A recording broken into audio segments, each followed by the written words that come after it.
quiet for just a moment. Well, today the subject for this session will be to talk about how the inside of this magic disk drive, the first disk drive in the world, the RAMAC, got created, and what it took to use a disk like this and to make a head like that, somehow do the reading and writing that had to be done. I wonder if we could start by having each of us introduce ourselves, and could we start, Lou, with you? Well, I'm Lou Stevens, and I was one of the early members of the 99 Notre Dame laboratory team. I came from Poughkeepsie as Ray Johnson's technical assistant and was kind of his arms and legs to make things happen in the laboratory. And I was a graduate of the University of California, and my wife wanted to come back to California, so I talked Ray into giving me a job. Bill? Hi, my name is Bill Crooks, and I was the second engineer hired in San Jose at 99 Notre Dame, and I joined the company on April 1st, 1952, and I don't know if that's significant or not, but on Fool's Day, April Fool's Day. But we had many projects, and when the RAMAC first was conceived, I got involved in trying to select the disk materials and the coating processes, and then did various other jobs. We all did a lot of jobs in the lab. Had a lot of fun. Norm? I'm Norm Vogel. Joined IBM early '54. Spent the first 4 days on a printer project, and I saw the disk file thing working in the corner, and I then talked to Ray Johnson and got assigned to the disk file project because I knew it would be a success. Graduate of Santa Clara University, worked for General Motors a few years before coming to IBM, and then had a wonderful 33 years in IBM. Well, let's take it back 50 years ago and ask Lou. Lou, what was the challenge in deciding what had to be done to develop a suitable approach to the heads and the disks to be used in this drive? Well, the starting point, of course, was the hydrostatic air bearing, this was the airhead off of the very first disk drive, file to card machine, which we've talked about in the past.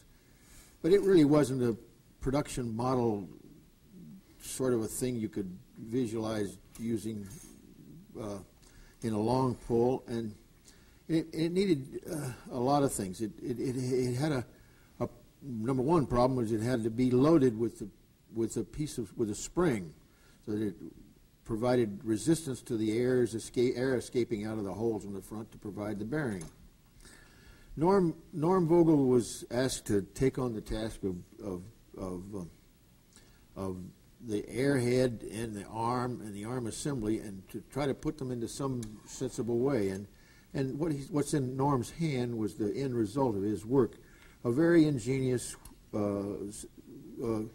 design, which he'll tell you about a little later.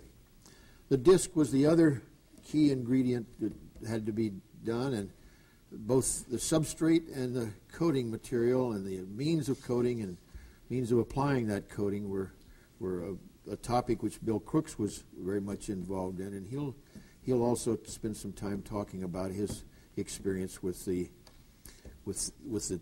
spin coating of the disk and the creation of. Now, an interesting combination that these two guys come together on is the disk coating, because Norm Vogel not only had the head and the disk kind of have to work together, and Norm Vogel had a brother who he's sitting in for and kind of in situ today. His brother has now passed away, who was also a paint expert, and Norm brought him in to help solve some of the problems with the disk and the disk paint. And the paint that Marcel Vogel came up with, which Norm was instrumental in helping on, was a paint that was used on all the disk drives for many years after the 350. As long as we had particulate media, they were basically an epoxy-based paint that Marcel, Don Johnson, and Ralph Flores configured.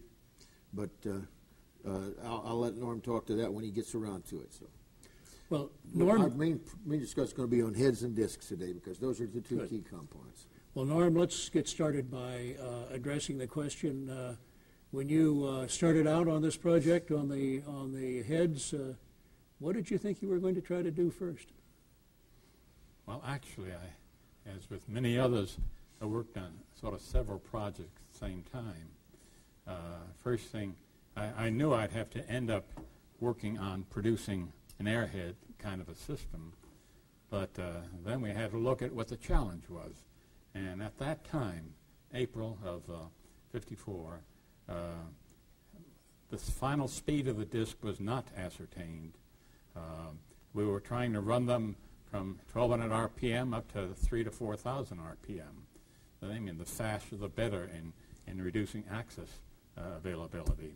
And so I would run the disks, and with a single thickness, 0.051 of aluminum, which is a very common material used as stretcher flattened aluminum, I'd find as you went up in speed a little bit, there'd be flutter, squirming, and the disk was a very, very unstable kind of a thing to deal with. So kind of felt that it either would have to go very slow with disk rotation or work up a kind of a disk that would survive holding stable while access mechanisms and dealt with them. And now toward that end, I imagine, Bill, you might describe what took place in trying to come to a disk material and the like that was stable and usable. Yeah, I guess I was a kind of a pioneer because I was doing things in 1953. This is probably a year before you got onto the project. And the first, we did all kinds of experiments. We did a dip coating, we did spray coating, and finally resolved to use spin coating, which is the use of centrifugal force. And we had to lose term expedient. I had to catch up because the project was really going and we didn't have any discs. And so we had to spin, and we had just 3M magnetic oxide as a coating. It was off the shelf. It was the same paint that was used on the Golden Gate Bridge, and it seemed suitable. And we had to filter it and dilute it with paint thinner, acetones, and this sort of thing to get the right viscosity and the right speed rotation. So we couldn't get through normal filter paper, we couldn't get the magnetic oxide through it. So we came up with the silk hose with one of the young ladies in the laboratory, and we used that to filter the magnetic oxide. And then I used a Dixie cup with the right amount and the different viscosities and different speeds to apply to the disc and the spin coating, and then we would cook them in infrared lamps to try to harden the surface. Later on, we were very ingenious. We put carnauba wax on top and baked that too. So we were fighting, but this was April, May of 1953. So we tried to get out to get things stabilized, but we continued to have problems with rippling and so on. But we were expedient, weren't we, Lou? You bet. It probably should be noted that there's that famous picture which IBM has used so many times about the early development process, showing the hand pouring the paint from the Dixie cup. Now, as I understand it, that was your hand. Yeah, that's right. I In got that the famous nickname photograph. of the hand. I was known in the laboratory as the hand. Well, we had a lot of fun. We worked together. We tried to help everybody. I worked on test stands, the first horizontal discs, and we had a lot of fun doing track-to-track was our first experiments and so on that. I think I worked with you, Norm. Well, Norm, what did you make out of those discs with those heads? Well, a little more to this story. A variety of materials were tried and considered, including glass and magnesium. There was a pretty good Zomag disc of the right thickness, and it was a candidate for a while. But this is a disc that finally came out with the product, and it's really two discs, two 0.051 discs, which are glued together carefully. And while bearing against a tombstone as a means of keeping it very, very flat. Flatness was super important for any kind of an airhead or the like that we might end up with.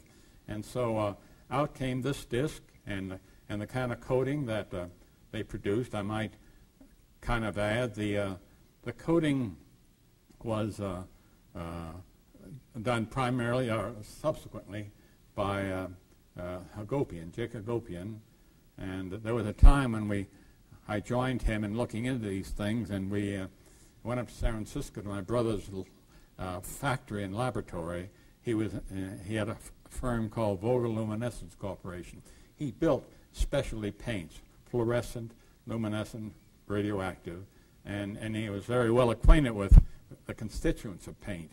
And toward that end, I suggested he join IBM. He had a business, so he said, well, I'll consult. And so he found himself going from Redwood City in the morning up to San Francisco, spend the day there, then drive the 60 miles or so down to the San Jose lab. I'd join him in the evening, and we made the machinery, ball mills, and whatnot for paint making, and the testing gear to test whatever paint might come out.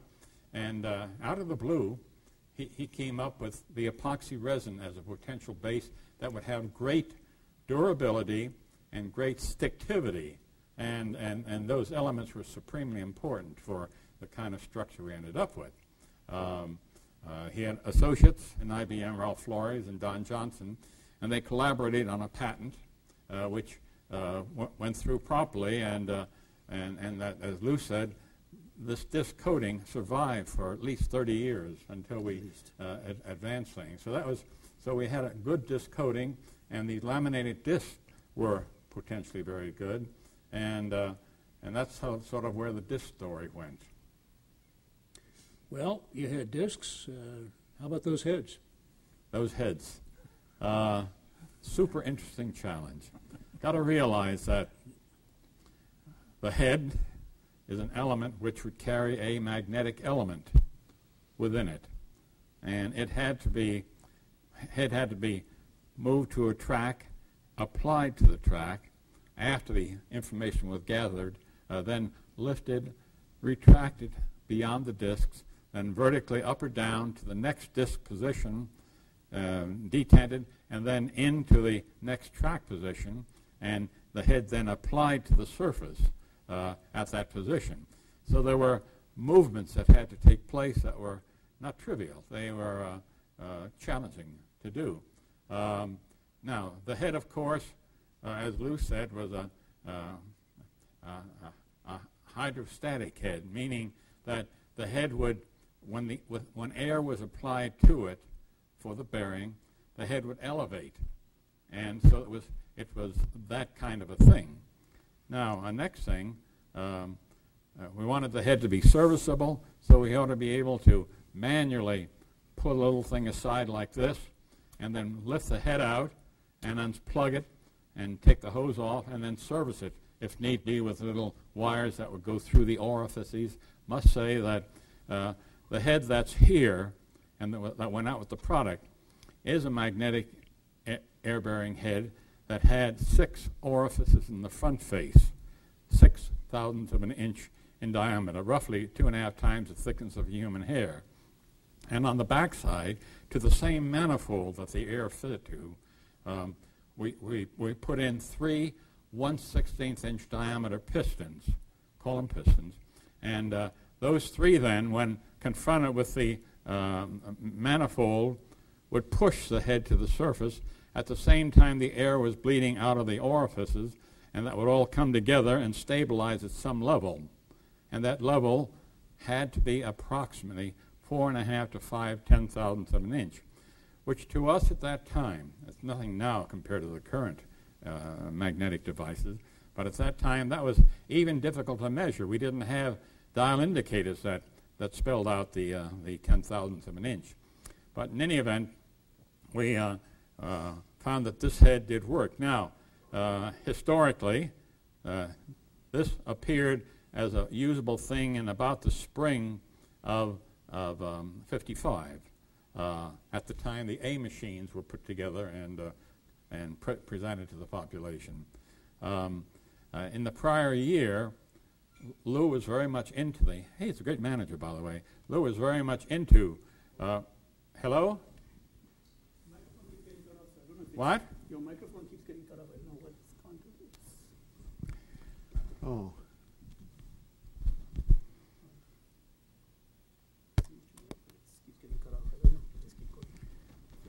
Testing, testing, testing. Is the microphone okay now? Testing, testing, testing. Hello, hello. Now is the time for Olga to come to the aid of the country. You were on a roll there, Norm. Yeah. Yeah. I don't know where I stopped rolling. Let's see. Anybody? The spring of 55. I beg your pardon? The spring of 55. That's a good starting point. Spring of 55. Spring of 50. What happened? We can keep going. For some reason, the last gentleman, the microphone kept going off, so I don't know why. Okay. Is it on now, Farouk? Okay now? Well, it's okay now, but I don't know. You might have to stop and check with this guy. Okay. I'm picking up from other microphone, but it's not as good as you'd like. So it's a call, we have to make. Hopefully. Keep going. We're talking about this unit. In the spring of 54, Lou Stevens, as I was saying, was very much in on things, and we had frequent meetings which were immensely helpful, and Lou would ask us to do various things, assign things to us, and found myself first working on discs and disc mounting structures. An interesting disc in the whole pack of things was one that I had spun in a local shop to a 3-degree conical taper to stiffen it. It worked, but we, thank heaven, didn't have to use it. Lou asked Don Johnson and myself to work on the heads. That seemed to be a very major challenge, and toward that end, there was a very clever head I'll describe in a moment called the Bernoulli head, which when I got into the action was alive and working, and so Don was going to continue with it, and I was supposed to work on something else I can try, which was a predecessor to the piston head, except I used a ring piston, an O-ring, and a Teflon ring, and so we were supposed to work on that and come out with a good, usable thing. The Bernoulli head is something like this. It is a device that had a conical orifice ring in the front face, tipped at a 30-degree angle. With the head, about 40,000th of an inch off the surface, which was where it would land when it was moved to a new position, you turn the air on, the orifice ring would spill out the air, and in the process, there would be created a vacuum area in the bonnet region, in the middle region of the head. And that vacuum region coming from the vena contracta of the air bearing, of the venturi there, would then suck the head to the surface, and the air exiting that ring would then be used as an air bearing, and the head would balance out at about the right spacing.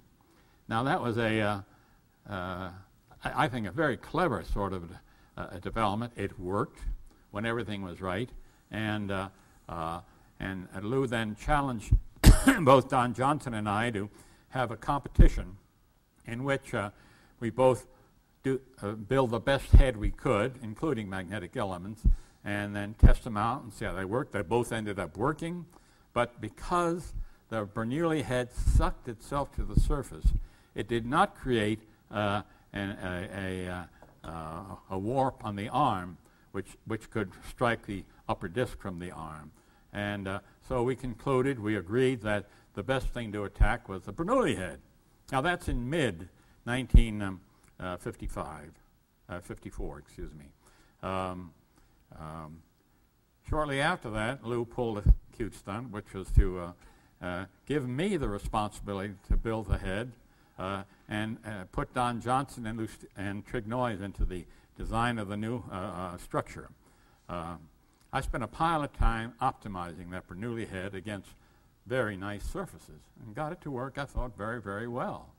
But lo and behold, after the project was properly funded and with a very tough deadline, since I was the head guy, I properly equipped the new discs that were created with these heads, the Bernoulli heads, and they rattled and banged in the discs because the discs had bubbles from the lamination, had other wrinkles, other irregularities, and the poor head didn't have enough thrust to follow the surface of those discs. And I sat back and holy mackerel. They didn't use the Dixie cup then. They gave it away, and that was the problem. Holy mackerel, we're in deep trouble. Only got about 2 or 3 months, and we got to come up with a new head that will work in this situation. I pulled out my old drawings on the earlier version of the ring piston head that I mentioned. Works up some sketches involving 3/32 or 1/16 inch diameter pistons. Quickly went out into the shop and built these things, and lo and behold, they seem to work very well. They worked better when I went from bronze to aluminum heads.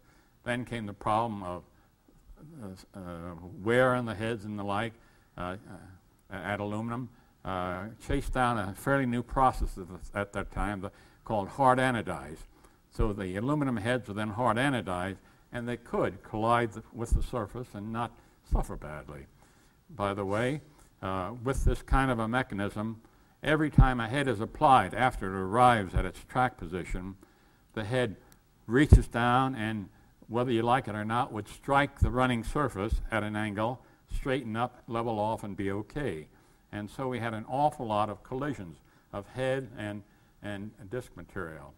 So I found myself doing an awful lot of testing of heads, like 300,000 or 400,000 cycles on and off the disc to see what the burnish spot would end up being. Would it still be magnetic the way you liked it? Yeah. And with the head hold together? Yeah, because of the hard anodized. And so that's sort of the story about heads and the like. Lou, there must have been a little bit of concern at the management level of this program about where all this was going, huh? Well, there was a lot of concern, but as I said, Ray Johnson created an environment in the lab where everybody did everything.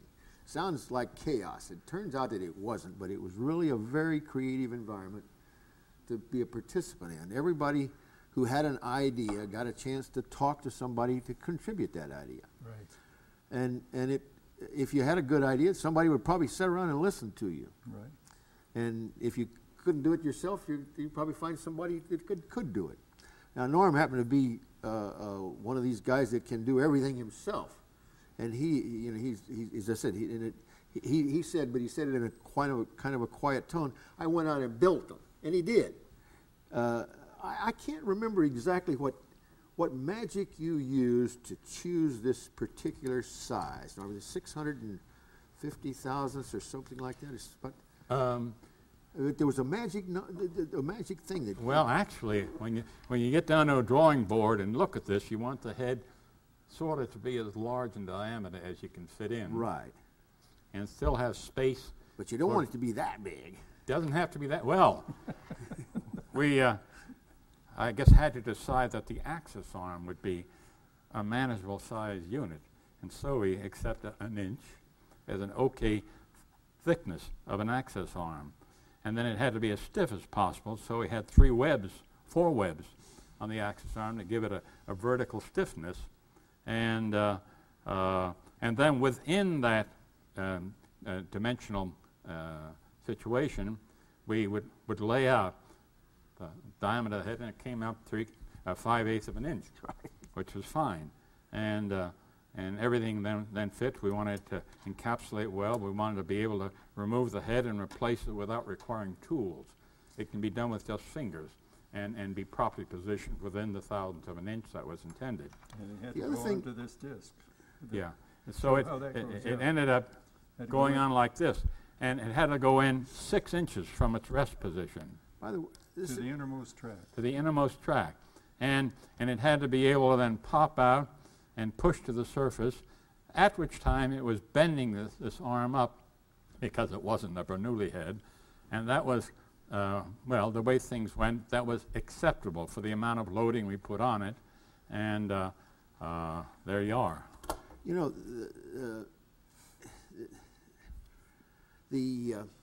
this all sounds kind of easy, but it really wasn't. No. It really wasn't easy. And we were under terrible time pressures at the time, too. That's right. As Norm said, we had a commitment to deliver to a customer within 3 months. a few months, and we needed to have an answer Yeah. And that is rather amazing that we were able to come up with something that could in fact survive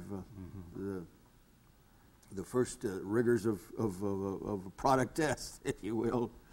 So as I recall, a decision was made to build 14 drives to test out the operating principles of everything. That's right. And was there much of a difficulty to suddenly manufacture the parts for 14 Yes. drives? Yes. Yes, because just the magnetic element alone, a couple guys in the shop and I got into etching, laminations, stacking them, twisting the pole tips aside and dressing them with a stone, putting it all back together again, and then positioning it on a mandrel which then had epoxy placed all around it, and then we put it in a lathe and turned that, bearing in mind we had to perfectly center the pole tip and make it an external diameter which would nicely fit in this thing, and then we'd use another kind of an epoxy to epoxy the magnetic element into the various heads. And so it was a real struggle and manual work, not easy, and so we found ourselves interesting at a point where I had a bunch of these Bernoulli heads made up, about 16, at the time that we started putting together the first of the A machines. And then when I found out they were not going to work, period, and I had to get into something different, and I found myself being able to convert a Bernoulli head to a piston and orifice head by carefully machining out the center section and putting in some holes for the pistons, and then putting in a new faceplate and drilling the 6 mil holes for the bearing, and we were able then to salvage a lot of those elements. But it was a real It struggle. saved the program. It really did. Must have been a challenge to make them all the same, huh? Yeah. Well, the Pretty etching, close. the etching pretty clearly made sure they were the same size, and we had to be careful not to damage the magnetic characteristics of the, what was the name of the material, that laminated material? Mu metal. Right? Mu metal. Mu metal, absolutely right. Go to the head of the class. Yeah, that's so. And then it wasn't too hard to, with a proper set of glasses, to look at the pole tip and make sure it was centered in the lathe when you went to turn the exterior, and then pot it in here. Thank God for Chuck Blackley. Yes. Chuck Blackley, yeah. Yes, sir. That's That was a amazing. model maker. Boy, he was a good 50-year-ago model maker. Can you imagine? We had He a was good good. team of model makers. We had a good fantastic team. team of Frank model Maurer, Harry Wisdom. Yeah. Dean And Hodges. Dean Hodges, right. yeah. Couldn't have done it without those guys. Couldn't have done it without them. The design of the, another interesting aspect of the design of this whole thing was detenting the axis arm in position and the carriage in position.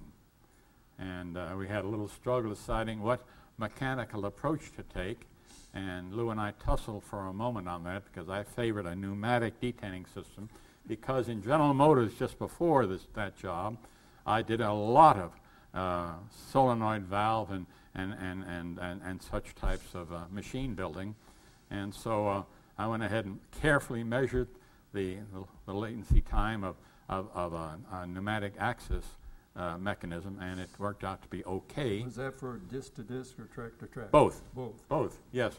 Disc to disc, we had a single plunger that would go into a conical hole in the back of the carriage, and that would then snug the carriage up when it applied, be held by the fact that it was air pressure bearing down on that thing, which was great.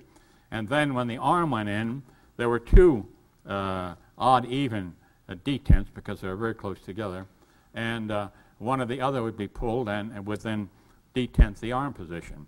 So, there had to be the coordinate action of pneumatic cylinders and the like, withdrawing the head by cutting off the pressure to the manifold there, backing the whole arm out to null position, and then down and in, and that whole process.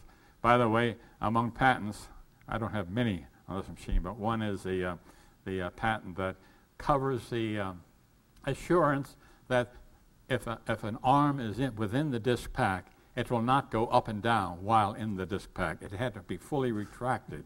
Right. And there's some pretty good evidence of that being a useful thing.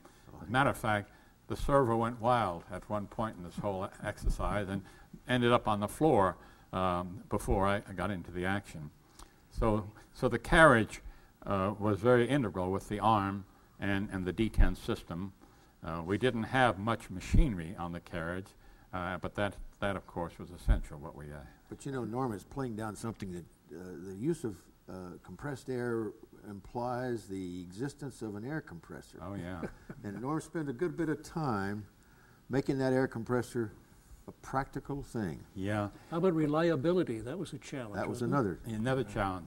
But the air compressor, I bought a commercial unit, Worthington, and it's a well-known compressor in the outside world. After we ran for a while, an awful lot of water and oil came out. And the oil is pure dynamite on a disk system like this. And so we then had to fuss around with devices that would try to separate out the oil. The water's not too bad. And then we picked up a diaphragm compressor, which worked, a little noisy, but lo and behold, it blew apart after about 200 hours. Then we went into a DeVilbiss compressor, which is a very well-known name, and it worked well, and we found the right kind of separation devices and the like, and so that was its own sort of a challenge to make sure that the air was clean enough that was exiting from the orifices and wasn't contaminating the surface of the disk. Oil on the surface of the disk could be great hell. We used a lot of air in those days. Yeah. And you had to you did some work on valves, and we didn't have all the infrastructure of pneumatics that we needed. No, we didn't. So we called in the valvers and other people and finally settled on a pretty neat little Skinner solenoid valve for $9 that had the speed we desired and hopefully the life we desired. We checked that all out, and sure enough came through with a very good operating system. Throughout all this, always bearing in our mind was a concern about the disk file failing and tearing up a disk surface. Crash, they call it. Crashing. Yeah. And so we're always testing one way or the other to feel assured that we've done all we could to prevent that from happening. Now, isn't it true that when you did your detent system for positioning, you actually built in sufficient fineness to the system so it was all ready to go up to a higher track density than was initially used? The odd even detents, we would just be doubles. You could trip along. Yeah, yes, you could. And So then we could go to double track density, and we did. Right. In fact, we did that in the 1405 machine. Right. And with a quadruple detent system. Excellent. Well, it sounds like all the problems got solved very promptly, and you must have gone home feeling very comfortable each night, huh? We had a few nightmares along the way, And a lot of time. but a lot of fun. Yeah. But all the while you're working on it, you know darn well that it was an important program. Yeah. Because the whole era of random access systems and the new business that it would bring was lurking there. So it was something you knew if you successfully achieved it, it would be very worthwhile. Yes. It's a key point because the only other random access auxiliary memory at that point was really a drum. Correct. And they were very expensive And compared low to this. in density of storage. You had a single surface, and the other things, of course, were card stacks. Core storage we had. No. Well, Later. Yeah. But that would be we classed had- as main memory rather than Yeah. auxiliary Yeah. memory anyway. Yeah. So it was cards and then magnetic tape. Right. But these were obviously Of course, things that Tape is a serial device. It's not serial. random access. You'd have to hiss It's through a with the whole cards, pile yeah. of time and space in order to find what you're looking for. So the go directly to it in a half second nominally is what we were targeting for this average, and that would really expand the business. American Airlines Sabre system, case in point, department store, case in point, for inventory. Wasn't a lot of this tube technology?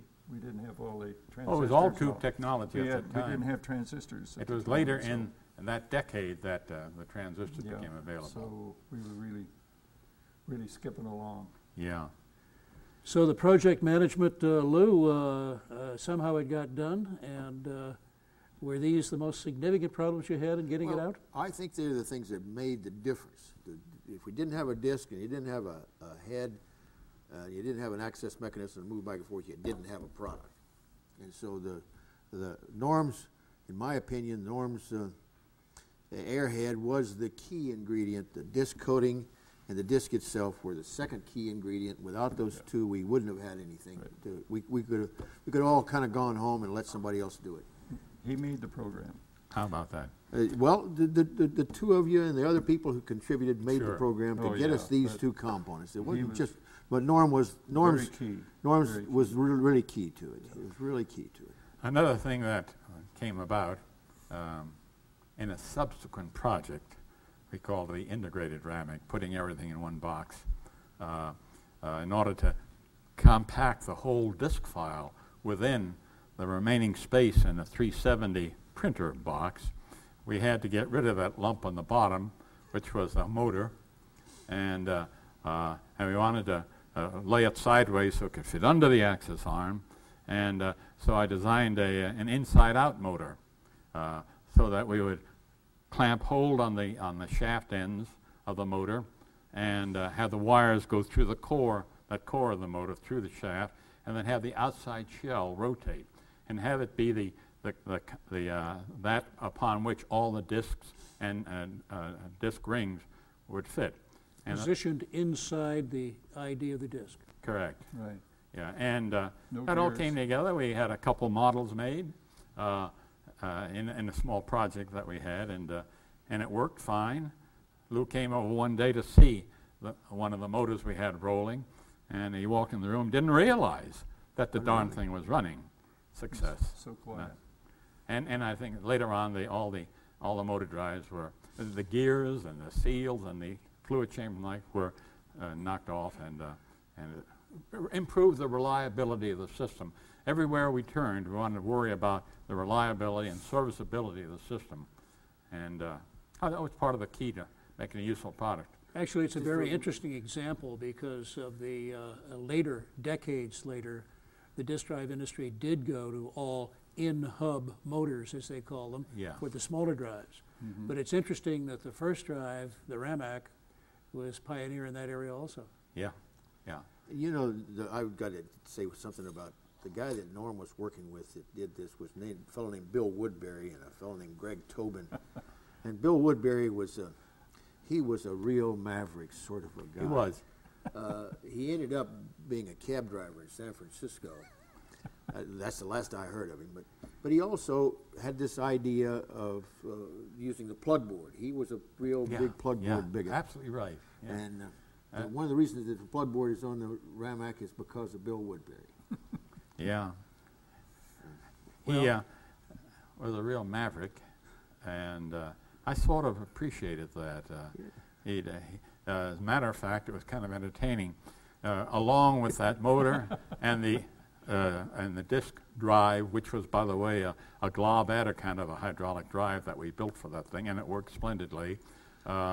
We also built for the front face of the 370 a punch and a card reader, and that was a swinging die punch at 100 column per second, which is super fast. And we designed the cams to drive all this stuff.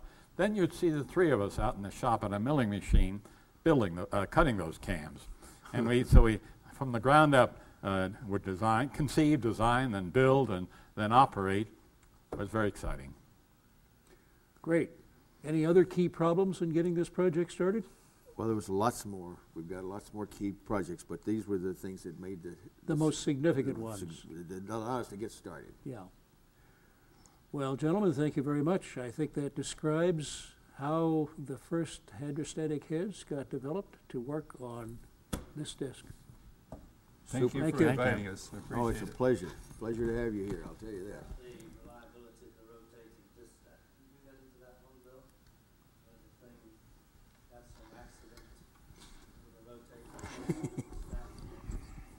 I don't understand the question. Not clear on the point.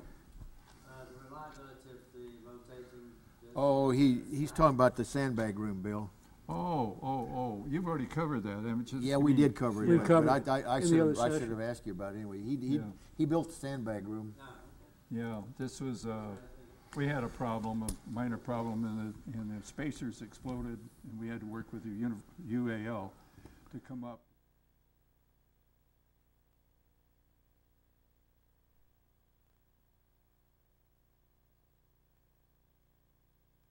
TV camera in and rotated them 7,200 RPM. We took it up double, triple, kept it in there for several days with a TV camera, and it passed muster after that.